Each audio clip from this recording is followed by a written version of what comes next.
Hello everyone. बेटा थोड़ा सा नेट प्रॉब्लम हो गया था। आइए हम लोग सी टेट में चलते हैं अपने अगेन में। पहले 2-3 क्लास में आपको पूरा कंप्लीट इवैल्यूएशन करा के दिखा दूंगी आपको कि इंग्लिश में क्या आता है। और जब आप समझ जाओगे यार इतना यही पढ़ना है तो फिर उस कोर्स में चले जाएंगे। आज मैं बारीकी से बताते जाऊंगी कि बेटा हमें पढ़ना क्या क्या है, राइट। तो सबसे पहले आप देख लो, हम लोग सी टेट का जो बैच शुरू किए हैं, मैं इसमें इंग्लिश करा रही हूं। आदेश सर आपको मैथ्स और सीडीपी कराएंगे, ईवीएस और पेडागोजी कराएंगे रजत सर, और दीपिका मैम कराएंगी हिंदी। और बेटा आ जाइए, हम लोग सबसे पहले 2 टेस्ट पेपर्स पहले इवेल्युएट करके देखेंगे कि भाई आता क्या है और करना क्या है। आ जाओ, सबसे पहले मैं आती हूं फिर से वही एक कॉम्प्रिहेंशन। लास्ट क्लास में देखा था 2 कॉम्प्रिहेंशन था, आज फिर अब शुरुआत में देख रहे हो कॉम्प्रिहेंशन है। और बेटा ये एक लॉस ऑफ लर्निंग पे एक एक्सट्रैक्ट है और एक फील्ड स्टडी हुआ था उसी पर। अब देखिए जरा ध्यान से, Studies across the world have clearly indicated, बेटा आपको समझ विकसित होनी चाहिए, इसीलिए जितने लोग मुझसे पढ़ रहे हैं अभी आप ध्यान रखिएगा। आपको अगर इंग्लिश ठीक करनी है तो पहले आपकी रीडिंग ठीक होनी चाहिए, और रीडिंग ठीक करने के लिए सबसे पहले एक ग्रुप का नाम लिखो। ग्रुप नहीं है, ये चैनल है, spoken English by Neetu Singh. इसमें मैंने कई कहानी आपको शेयर किया है और ये कहानी आपको हेल्प करेगा प्रॉपर तरीके से अंडरस्टैंडिंग विकसित करने में। चलिए आ जाइए। Studies across the world have clearly indicated, जो अक्रॉस द वर्ल्ड स्टडीज हुआ है उसने साफ साफ इंडिकेट किया है that school closure have significant negative impact on learning levels of children. कि जो स्कूल का बंद होना हुआ है ना, आप देखें ना 2-2 साल लगभग बंद रहा था स्कूल, एक बहुत ही सिग्निफिकेंट नेगेटिव इंपैक्ट हुआ है on learning levels of children. जो लोग कहते हैं मैम कॉम्प्रिहेंशन नहीं होता, प्लीज देख लो, कॉम्प्रिहेंशन, हर एग्जाम का कॉम्प्रिहेंशन ऐसे ही होता है। ये बच्चों के जो लर्निंग लेवल्स है उसमें बहुत गंदा इंपैक्ट डाला है। With children from disadvantaged backgrounds being affected more severely। बेटा जो disadvantaged background का मतलब होता है गरीब तबके से, उनके पास स्मार्टफोन नहीं था, वो तो बिल्कुल भी नहीं पढ़ पाए 2 साल। The loss of learning is not simply the curricular learning that children would have acquired if schools had remained open। सिर्फ वो पढ़ाई वाला लॉस नहीं था जो कि बच्चों की पढ़ाई होती अगर स्कूल खुला होता तो। It includes the ability that children have forgotten due to lack of usage। छोटे छोटे बच्चे जो नर्सरी में गए थे, अभी वो बोलना सीख रहे थे, सेंटेंस फॉर्म करना सीख रहे थे, सब भूल गए। For example the ability to read with understanding, उनको रीडिंग सिखाया जा रहा था, खत्म हो गया क्योंकि स्कूल खुली नहीं। द एबिलिटी टू राइट, लिखना सिखाया जा रहा था, खत्म वो भी। The ability to perform basic mathematical operations like addition and multiplication, उनको 4 बॉल्स दे दिया जाता था, 1 2 3 4 काउंट करते थे वो। तो छोटे छोटे जो एडिशंस एंड मल्टीप्लीकेशंस थे वो भी भूल गए वो। दिस रिग्रेशन, बेटा रिग्रेशन होता है जब आप पीछे जाते हो। Further compromises new learning since these abilities are foundational to all further learnings। बेटा जो बेसिक नॉलेज है, कैसे रीड किया जाए, कैसे A P P Apple L E को उसको ऐड करके कैसे बनाया जाए, है ना।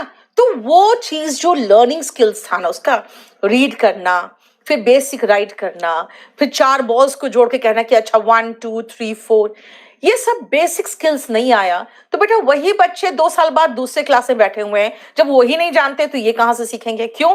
क्योंकि फाउंडेशन ही नहीं हुआ। फाउंडेशनल जो इयर्स थे उनके घर में कोविड में बीत गए, तो इसीलिए जो फर्दर लर्निंग है ना वो अफेक्टेड हुआ। देखो, this situation must be juxtapose. बेटा जक्स्टापोज करते हो ना तो आप बगल में रखते हो, किसी चीज को आसपास रखना बगल में, एक कंपैरिजन करने के लिए with the fact that we are already facing a crisis in learning, particularly with respect to foundational literacy and numeracy. अरे ऐसे ही हम फेस कर रहे हैं प्रॉब्लम्स, बगल में और कोविड से रिलेटेड जो प्रॉब्लम आए उसको भी लगाओ और दोनों को कंपेयर करो। भाई हम ऐसे ही प्रॉब्लम फेस कर रहे थे और भी प्रॉब्लम आ गया ड्यू टू कोविड। तो जक्सटापोज का मतलब होता है आसपास लगाना, ये देखने के लिए कि भाई प्रॉब्लम्स कितने बड़े हो रहे हैं दोनों को मिला के। At the time of writing this report, schools have been closed for almost an entire academic year. जिस समय ये रिपोर्ट लिखा गया उस समय तक स्कूल्स के बंद हुए बेटा पूरे के पूरे 1 साल हो चुके थे। देखो तो यस दिलबाग, कोई भी अगर आप बैच ले लोगे BSSB के लिए तो मोर देन सफिशिएंट है, क्योंकि मेरा स्पेशल बैच तो बेटा बहुत कुछ इंक्लूड करता है। आपको अगर सीटेट की बात करें हम तो देखो इसमें क्या है, एक पैसेज है। अब पैसेज पे बेस्ड क्वेश्चन पे मैं आधारित बताऊंगी कि भाई आपको क्या करना है, ठीक है। A child who was in class 1 इन मार्च 2020, बेटा क्लास 1 में जो बच्चा था will move to class 3 in 2021 without having engaged with the curriculum of class 2.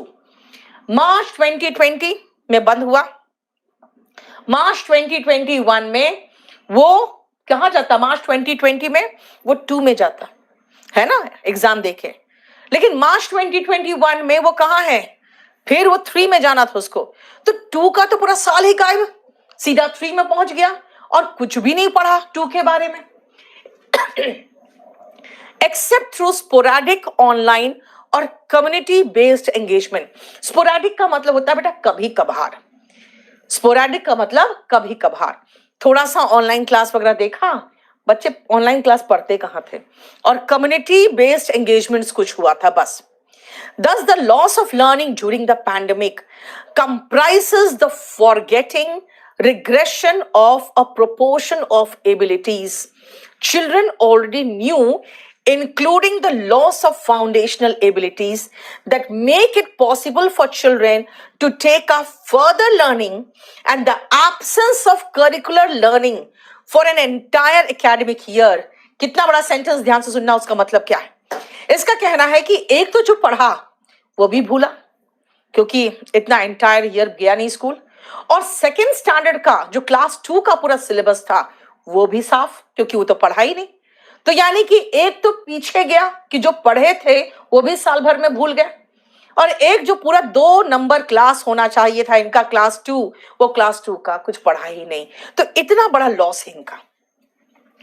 Examples of foundational ability would be the ability to read numbers up to 99 in class 2.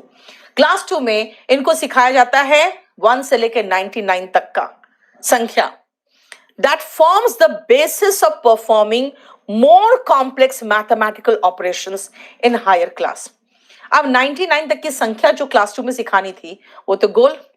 अब class 3 में जब 99 या 88 बोलेगा टीचर तो इनको समझ में आएगा बोल क्या रहा है, क्योंकि हायर मैथमेटिकल कैलकुलेशंस करने के लिए ये तो जरूरी है ना। सिमिलरली फॉर क्लास 2 चिल्ड्रन के लिए क्या था, the ability to respond to comprehension questions based on a story forms the basis of acquiring higher order abilities related to reading and writing. अब देखो आपका एक कॉम्प्रिहेंशन है, कोई स्टोरी बेस्ड तो नहीं है, लेकिन छोटे छोटे बढ़िया इंटरेस्टिंग स्टोरी पर उनको 2-3 क्वेश्चंस दिए जाते हैं, तो वो बच्चे रीड करते हैं स्टोरी और फिर वो लिखते हैं आंसर्स उसका। अब वो तो है ही नहीं, तो ये जो और हायर ऑर्डर एबिलिटीज जो है वो कहां से डेवलप होगा। प्रिया पांडे DSSB का कंप्लीट बैच मिल जाएगा बेटा, और अमन कुमार सीटेट की क्लास डेली होती है केडी लाइव पर, सिर्फ इंग्लिश की क्लास में इसमें ले रही हूं, वरना केडी लाइव पर डेली बेसिस पे क्लास होती है, ठीक है। नेक्स्ट देखो, the absence of any one of these foundational abilities manifest मतलब होता है बढ़ के दिखना, यानी विकराल होना। Not only in the inability to acquire more complex abilities, but also in a disconnect from learning, peers and schoolings, often causing children to drop out of school altogether. एक डिसकनेक्शन हो गया, कोई दोस्त नहीं, कोई टीचिंग नहीं, कोई learning नहीं, मन ही खत्म हो गया स्कूल से। बहुत सारे बच्चे जो बाद में स्कूल गए हैं ना, उनको बिल्कुल डिसकनेक्टेड थे स्कूल से और उनको स्कूल जाने का मन नहीं करता था। इनफैक्ट बहुत सारे स्टाफ को प्रॉब्लम हुआ, वो ऑफिस जाने का उनको मन नहीं करता है, तो वो डिसकनेक्टेड हो गए। और उसके बाद क्या होगा ना बेटा, बहुत सारे ऐसे माँ बाप होते हैं जो रेगुलर बेसिस पे घर पे नहीं रहते हैं मौजूद कि रोज स्कूल जाओ। जैसे छोटे तबके के जो लोग होते हैं, वहां पे माँ बाप दोनों बाहर जाते हैं घरों में काम करने के लिए। बच्चा स्कूल नहीं गया, ड्रॉप आउट, खत्म। ठीक है,